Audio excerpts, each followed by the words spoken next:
What's up, dog? Hey, man. Another Wednesday, another chill sesh. Yeah, back in the studio. It's a beautiful thing.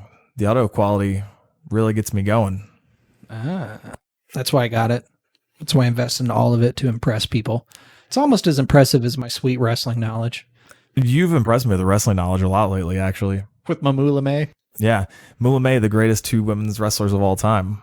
I heard that Edge tore a tricep, too. That's true. I mean, that's what I've read to be true. You're right. I'm You've really been on working. top of my game. You've been on the dirt sheets. I'm going to have to use that phrase. The dirt sheets. Remember that? Like the wrestling news websites that report, half true stuff sometimes. Dirt sheets. So like wrestling tabloids, in essence. Pretty much. Yeah, the wrestlers love them. Sounds like you're being sincere. Yeah, every wrestler loves the dirt sheets and rumors and internet gossip. Sometimes those things are true, yes, but more often than not, it's just an annoying thing.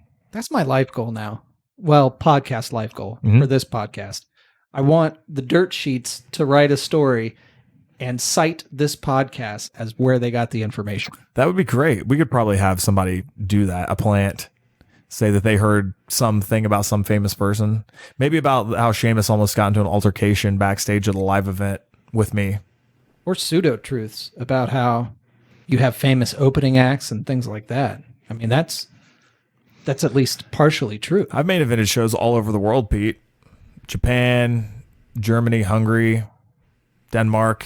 Well, I'm mostly talking about the time that you tried to pro up some backyard wrestling. Yeah, so I have been the only professional on several backyard wrestling shows, and that's what I would love to talk about today, if that's okay. I think you should. Okay, cool. So we need to get back to some humor this week, obviously. So I thought no better humorous topic. Your small penis? We have a time limit. So I always want to talk about the times that I professionally wrestled at a frat house at Wabash College. I'm envisioning the comments now. Somebody's going to say, "Hey, bro, it's fraternity, all right? You wouldn't," I hate the expression, "you wouldn't call your country the C word. Use the whole word. Don't abbreviate." Is that a real thing? Yeah. I've never heard. I hear the frat boys have to say that, right? Yeah. That's a frat saying. Has to be. For sure. Oh, man. That's something. Yeah. But now you've learned. Now you just feel embarrassed, don't you? Yeah. So twice, actually, I professional wrestled at a fraternity at Wabash College. Do you know a lot about Wabash College? I know it's very bro heavy.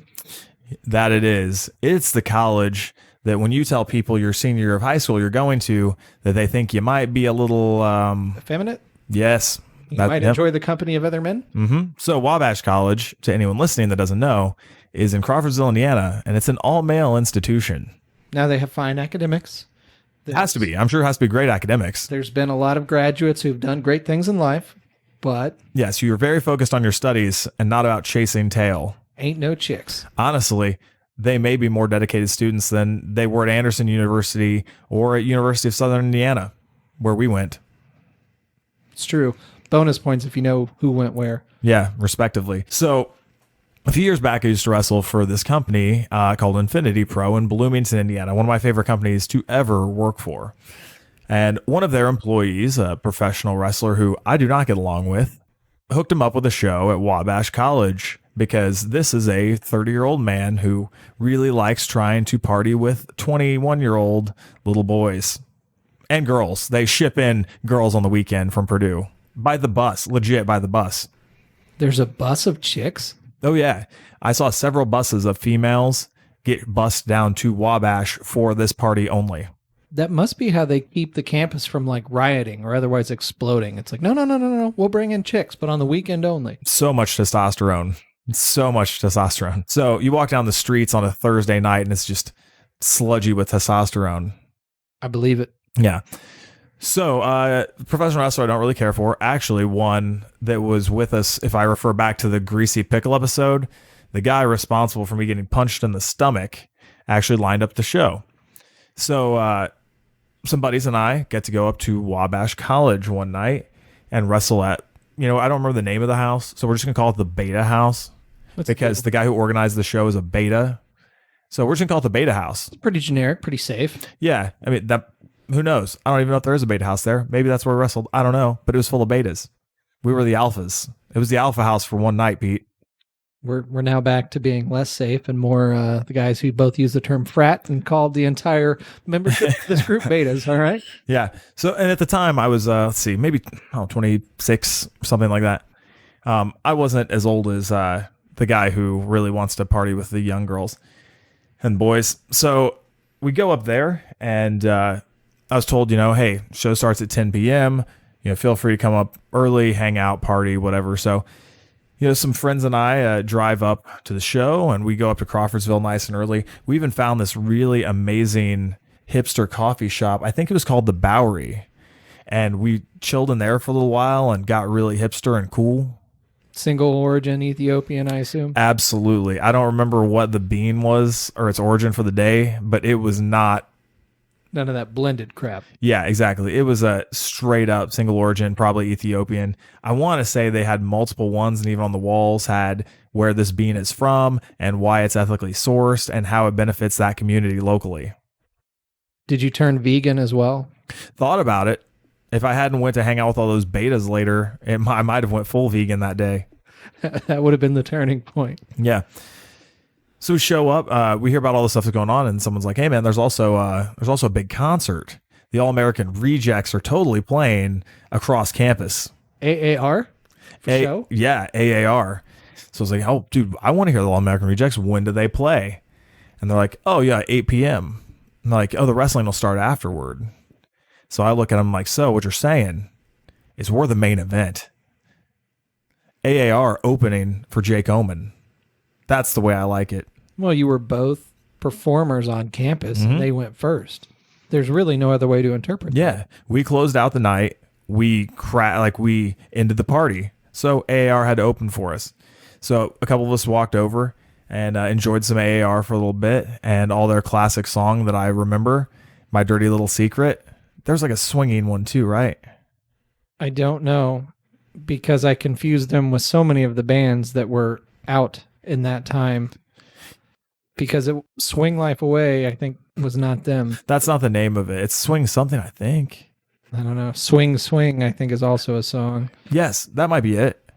So, yeah, I think that's probably it. My Dirty Little Secret, I totally know is their song, because that's the one I remember hearing them play. Right.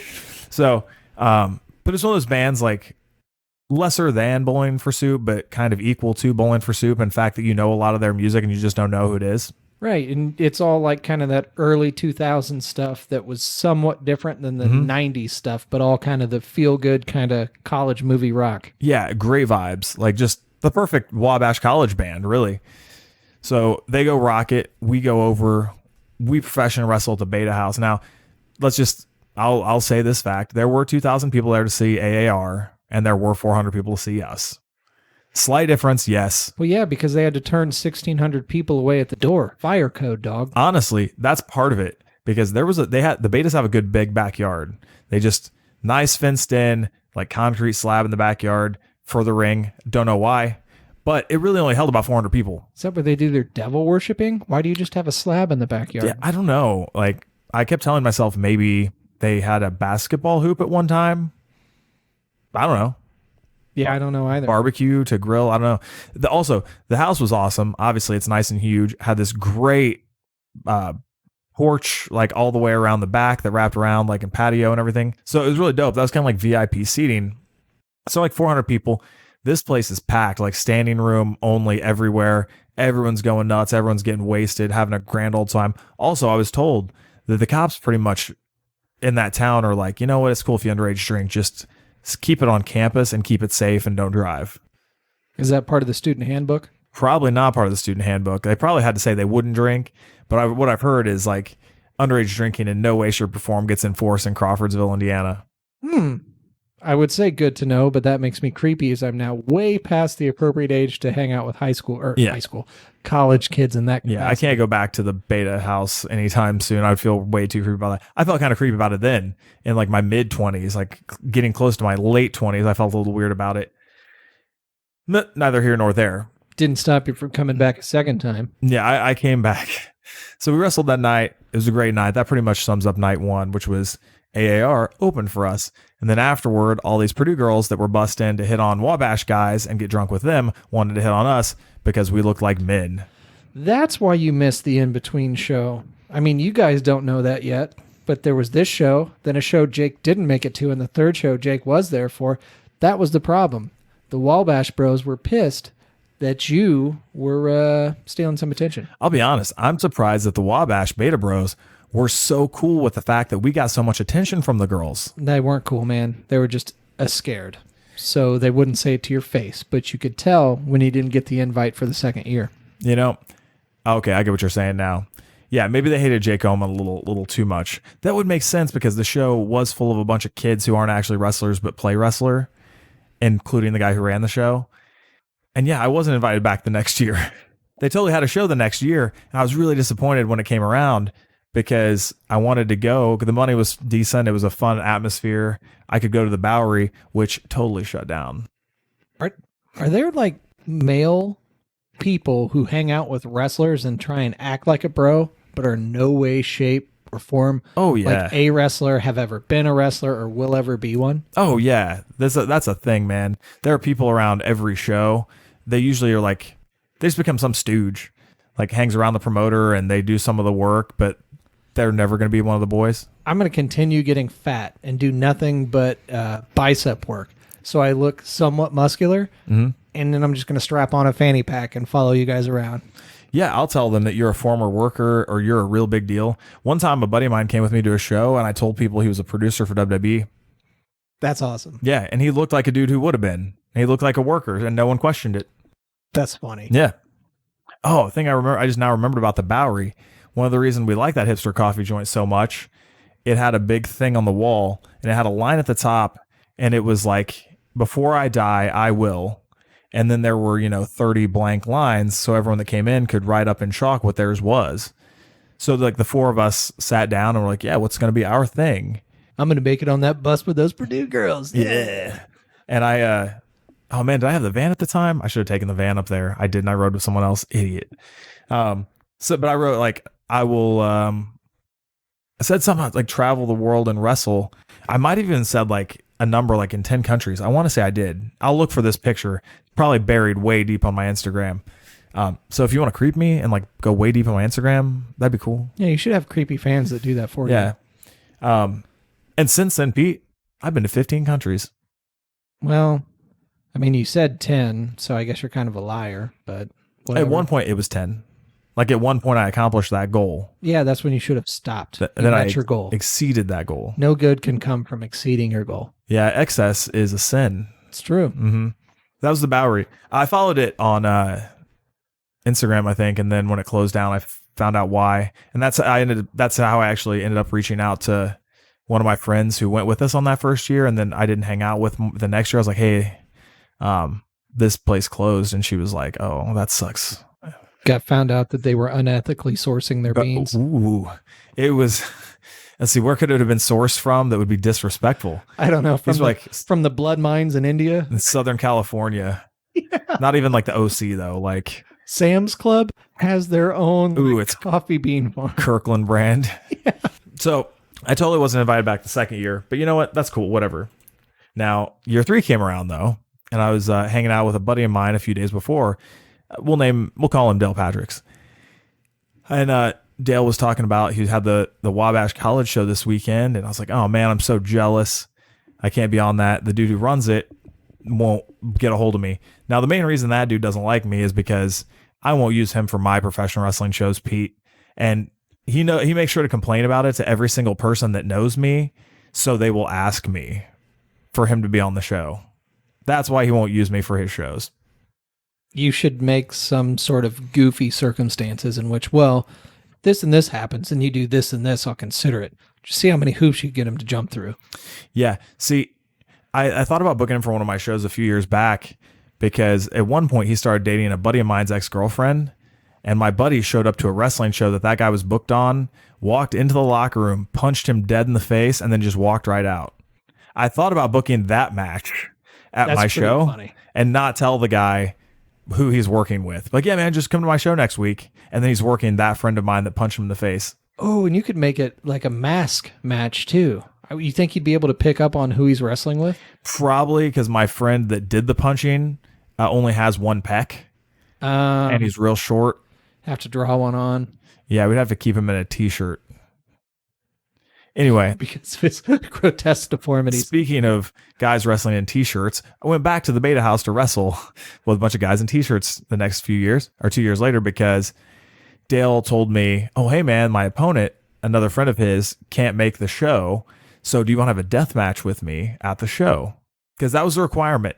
They wanted several regular matches and they wanted one violent match. That was like the premise of Beta booking the show. I was pretty sure you swore off death matches long ago. I did swear out death matches after my awful death match experience when I was 17, where I got stabbed by a psychopath and had to get a bunch of stitches. I told Dale, I was like, oh, man, I don't want to do a death match. He's like, he started begging me. He's like, oh, just do it with me. I was like, oh, man, I don't know. He's like, do it with me, do it with me, do it with me. I'll be gentle. Come on, Jim. Yeah. And I was like, all right, man, I'll do one death match just with you because I love you. I was like, but you're going to have to listen to me. You got to follow my lead. We'll do this death match, all right? And he's like, okay, yeah, anything you want. I'm like, all right, man, cool. Also, you have to talk the douchebag into booking me because obviously he's not going to. So he handled that. Dale got a hold of him, was like, hey, this is what's going to happen. I'm wrestling Jake. Like, he didn't give an option. Like, other guy can't come. Jake's wrestling me. Live with it. I was like, How does that work for wages, though? Like, you just had to take whatever wage the other guy was going to make? Or can you come in at the last second and be like, nah, I don't work for less than a G. Figure it out. No, I could. A lot of wrestlers do that. A lot of famous wrestlers do that. They get on the show and then show up and demand more money. I wasn't going to. Luckily, the guy whose place I took is a guy who argues for a lot of money. So I just, you know what? I was like, I'll come in. I'm going to work for the same rate that guy would because the rate would have been really good. And it was, Pete. It ended up being really good. I show up to the Beta House. There was another band playing that night, but it wasn't All American Rejects level. It was like a little smaller. Oh, like Nickelback or something like that? Yeah, like it was like a Nickelback or a Downstraight or, you know, like one of those bands. See, you told me who Downstraight was, but the wrestling intro songs that I know are probably too vintage to have been done by those kids. Probably, but they do a lot of the music. What's another band like the Flying Toasters, like that indie band? Like they were like that level, you know, Nickelback. Something small, you know, had a couple songs maybe you heard on the radio. Yeah, a couple people probably like them, I guess. But, you know, probably a good college band, you know, when you're 19, don't know any better. But they opened for us too. Like we're obviously the main event again. Now, the cool thing about this night was that it was so cold. It wasn't cool. It was cold. So what's cool to you? Somewhere around, I don't know, 40s? It's pretty cool. I honestly believe that this was about 25 degrees, Pete. Yeah, it's probably firmly cold. Mm-hmm. You're in the cold. I want to say this was the last weekend of March, and it was a freak cold season in Indiana, and it was under 32 degrees. And I know that because of what I'm going to tell you next. You licked the wrestling pole, didn't you, and got your tongue stuck? No, but there's some licking later in the story. We'll get to that. So we go to wrestle, and before the show, I look out of the canvas, and it's really dirty. It's a blue vinyl canvas. It's just filthy. So I turned to someone, I was like, hey, man, someone should really sweep this thing out. You know, go grab a broom or whatever. Now, and then I walk away. I don't come back to the ring until about 10 p.m. The show's supposed to start at 10 p.m., Pete. So at 10 p.m., the show's getting ready to start, and I'm trying to be the locker room leader and make sure all this stuff is getting ready to go because the guy running the show's not around because he doesn't care. He's, you know, hitting on 19-year-old girls. He's like 2 years older by this point. Let's just throw that out there. He's creepy. Later, his creepiness would lead to me getting punched in the stomach at the Greasy Pickle in Portland. But that's a story for another day. It's a story for a previous day. You can actually find it in the archives. He's grown and matured over the years. Yeah. So, and he wonders why I don't book him for shows. So anyway, a guy comes up to me right before the first match goes out, and he's like, hey, that ring is covered in ice. You need to go out there. I'm like, how does the ring covered in ice? Yeah, how does ice happen? Sincerely. Yeah. Besides the obvious of water freezing, how did water freeze on the ring? It didn't rain or snow or sleet. And I'm like, how the hell did that happen? Someone's like, oh, well, you know, the guy that runs the show heard that the ring needed cleaned, so he went and he grabbed a mop. That is much more effort. Like, why do you go above and beyond if you're half-assed show to begin with. Hey, somebody really needs to sweep this. Oh, let me grab a mop and bucket. Yep. Hey, idiot, that's more work. Why would you do that? It's significantly more work. It's like when you work with somebody who goes out of their way to make everyone's job harder. And you're like, if you just done the easy stuff in the first place, we never would have got to this point. Yeah. Yeah. So, but it turns out that the super smart dude went and got a mop and bucket, and he forced someone else, of course, he wasn't going to do the work, to mop the ring. And I don't know who did it, but man, they used a lot of water. I walked out there real fast. Dude, it was like an ice hockey rink. There was a sheet of ice all the way across the ring. Somebody somewhere had to protest this, I assume, and they were just vetoed, because I don't think that anyone would knowingly be that stupid. I would hope, but apparently seems like there were at least several people actively involved in this decision and zero dissension. So, I mean, I was probably watching Nickelback at the time or something, and friggin' betas. That's what happens when I walk away for five minutes. The beta house guys were already drunk, and they weren't that dumb. They probably knew that. Well, look, if you're getting into Wabash, you're probably pretty smart. They don't just let anybody in. That's true. Yeah. So, granted, the show's supposed to start at 10. So, the whole backyard is packed. There's dudes and females all the way around the ring. They're already drinking. They're heckling. They're pretty pissed the show's not started. It's like 10:15 by now, before the promoter shows up. And he's demanding that the first match go out there. And I'm like, I'm not letting a single soul wrestle in that ring, you prick. He's like, well, no, you got to go. I was like, hey, I'll give you an idea. How about you run out there personally and flip that ring canvas over all on your own, and then we'll wrestle. Dude flips out, protests. We go back and forth. Eventually, he gets the whole locker room to go out, untie the ring, because it's roped down all the way around. You know, there's 12 eyelets per side or whatever of the ring apron. So everyone goes out there, starts untying it, tries to flip it over real fast. In the haste of things, at one point it got stuck. Like the canvas got stuck in the steel beam framing. So that dude just started yanking it until it ripped part of the canvas. And like, that's his ring. So if he wanted to do it, I'm just like, okay, but you're an idiot. Yeah, that's not a small investment. Yeah, we could have taken an extra 60 seconds to take care of the canvas. But obviously he doesn't care about the ring nor the business. So we flip it though. It takes like 6-7 minutes. We flip it, tie it back down, put everything back together, go back in the locker room. About 10:30 or so, we go out, start the show. So that's the ice final canvas. You know, one match goes out, 2 match, 3 match. I think we were match 4. So Dale and I were the main event. For this match... Wait, only 4 matches deep? I think it was only 4 matches. I'm pretty sure. So why was he so worried about a 10 o'clock start time? It's not like this was going to be a 3-hour ordeal. Yeah, I don't know. And like everyone was going to party real late into the night. Yeah. Yeah, so I have no real idea. It's probably only 11 p.m. by now, or 11:30 or something. So like it doesn't really matter. All the underage kids have a curfew. Come on. Yeah. It's like everyone who's there is going to stay there until the morning. But they're getting wild and raucous and, you know, pissed off because the show's supposed to start at 10. So I kind of get it, I guess. So we go out and Dale, he bought something like 70 light tubes for this match. And there was a big hunk of plywood, like a table. There were a few other things, but I can't remember what they were. Maybe a baseball bat. Why so many light tubes? Were they on clearance? That's what they wanted, man. Violence. And Dale is a violent guy, and he does death matches. But that's so many. It's an excessive amount of light tubes, yes. I agree. There might have been some barbed wire, too. Now, I didn't feel like getting all bloody, Pete, like getting all cut up, so I told Dale what we were going to do, and we're going to tell a story. So, on the way up... When Jake wants to be a little wimp, he's going to tell a story. No, we're going to tell a story. The important part is that crowd went wild and nuts. It's up to me to bring him to climax. And I was going to do that the best way I knew how. And you know what? The most practical way was for me not to get all bloody. There's a lot of disturbing jokes in there that could be made, just so as you know. We'll give you a 30-second break to make them. Anyway, on the way up, I stopped at a Goodwill. I was like, hey, man, I need a Purdue hoodie. So we go into Goodwill, and I find the perfect Purdue hoodie. You know, give it a little cut in the neck to make it a little bit bigger because I'm real huge. And I'm like, here's what I'm going to do. So I go in the ring. I have my Purdue hoodie on. I grab the microphone. I start trashing Wabash. They're all scumbags, this and that. I'm from Purdue, da-da-da. You know, all our women only want us. Like, you guys are, I don't know what I said. I said some pretty bad things about Wabash. And I said that I will not cut up my body for all these, Wabash hicks or whatever. So even though it's a death match, I will not get hit by one light tube. So they're all furious. Dale comes out, acting like Sandman from ECW and like drinking beers and smashing beers on his head. By the time he shows up at the ring, he's already bloody.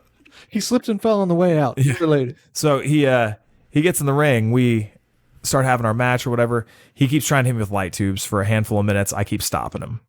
Eventually, a few minutes in, I start busting light tubes over him. Glass is going everywhere. Crowd's going nuts. He's getting all bloody. Eventually, toward the end of the match, Dale turns the tables on me, starts just bashing light tubes all over me. Bam, bam, bam, going off.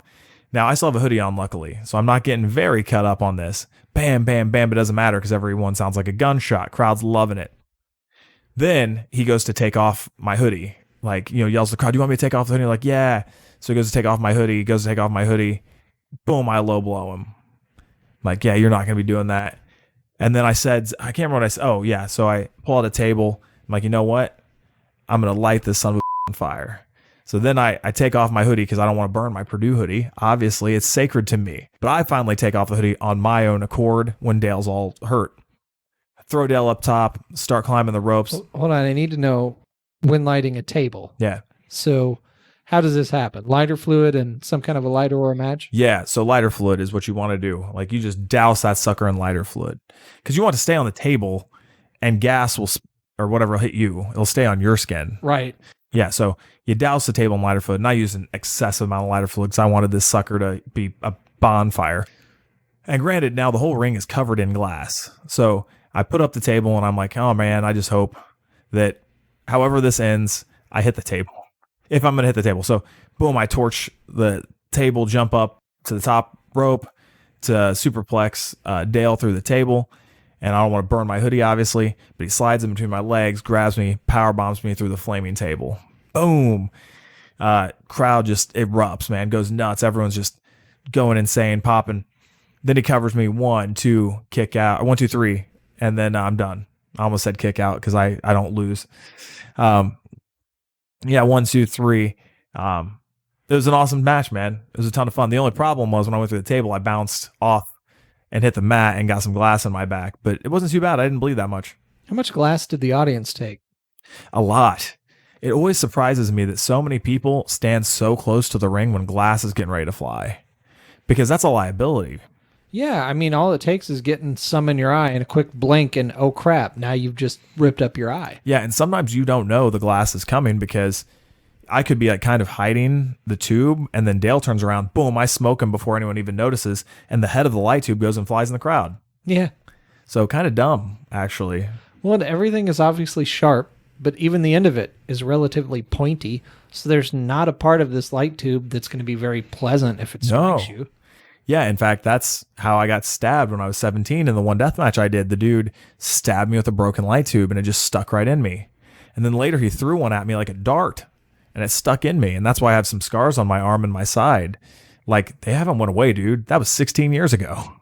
Yeah, I would hope that there's some when it comes to that kind of thing. And I'm sure when you're young, maybe you don't think about it. But if you're looking to advance in the profession, it's probably best that you're not all cut to shit.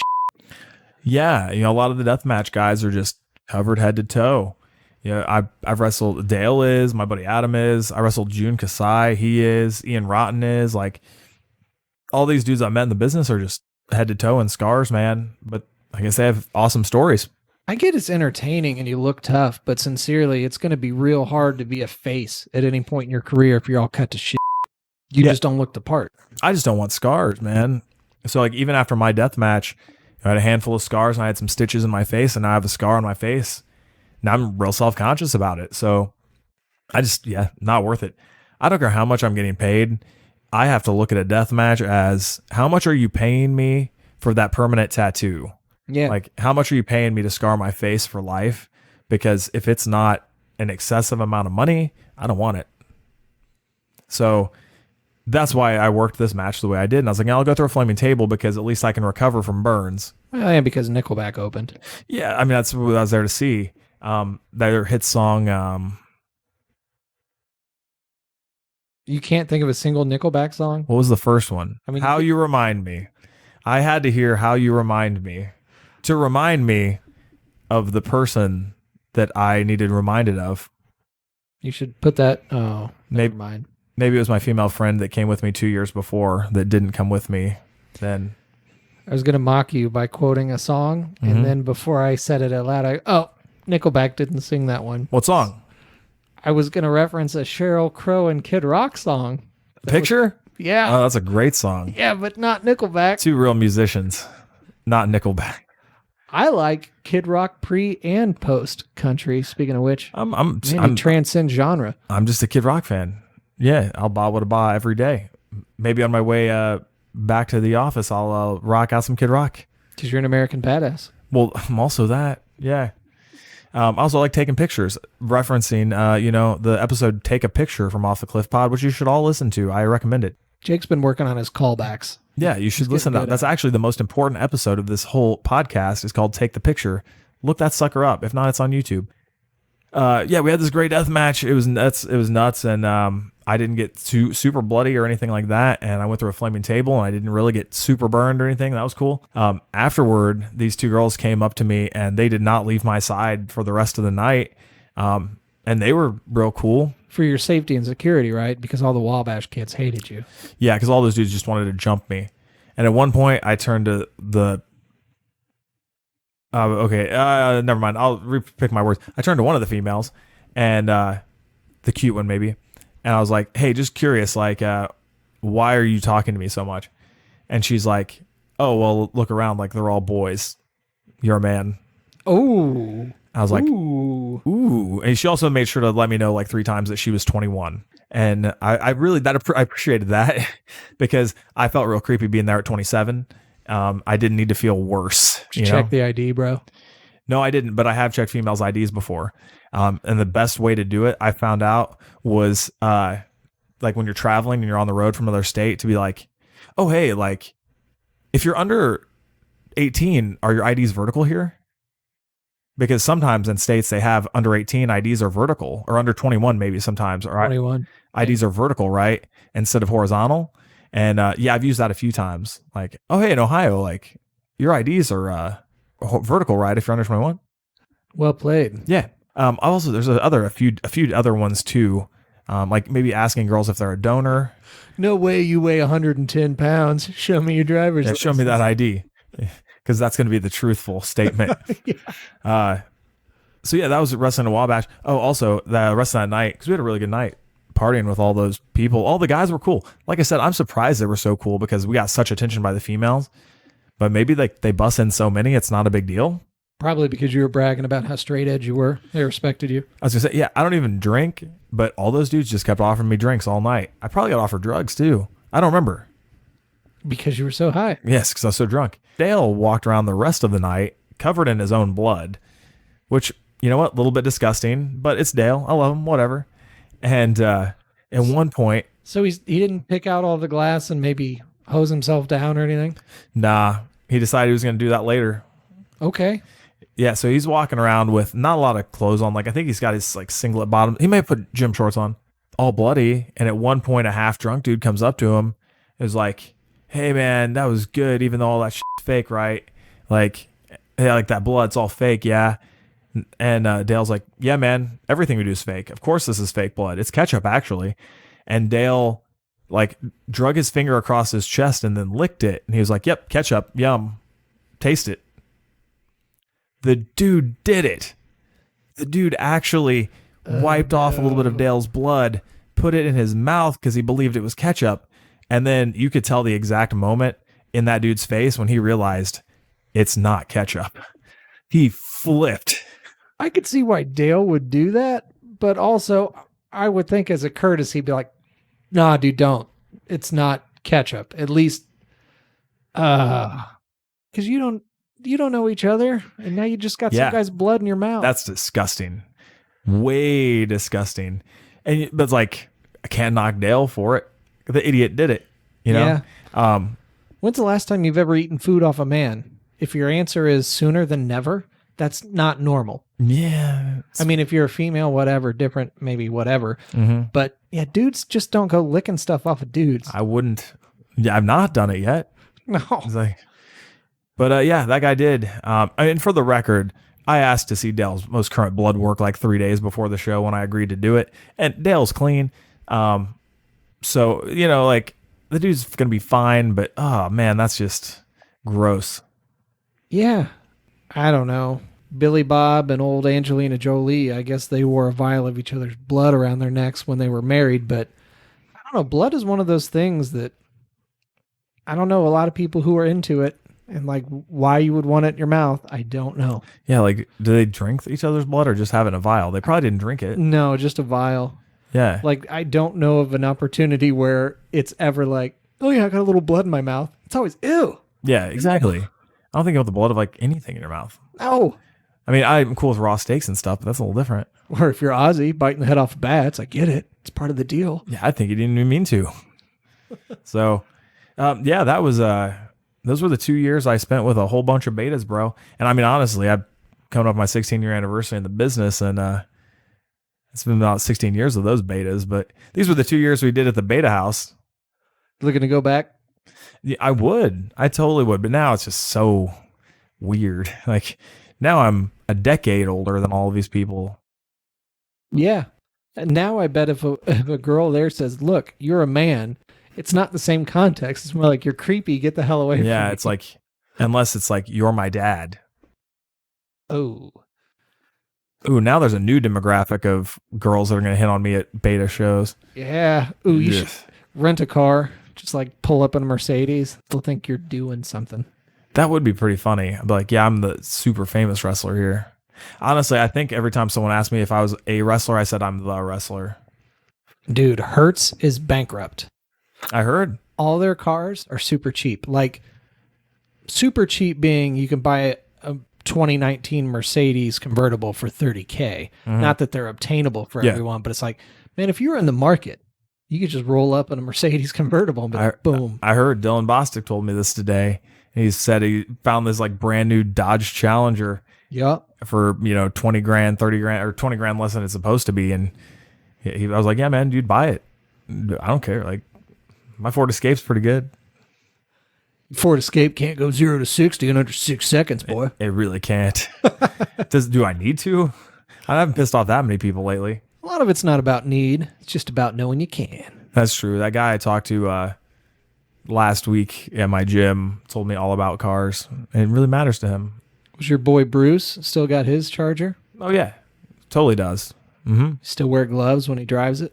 I don't think he still wears gloves, but it still gets up to like 130 in like a second and a half. He needs to glove up. Otherwise, he's just a stooge. I respected a man who I'll tell him, gloved up. yeah, my buddy Bruce totally owns Italian racing gloves and drives his Charger like 160 on 465 the way he should.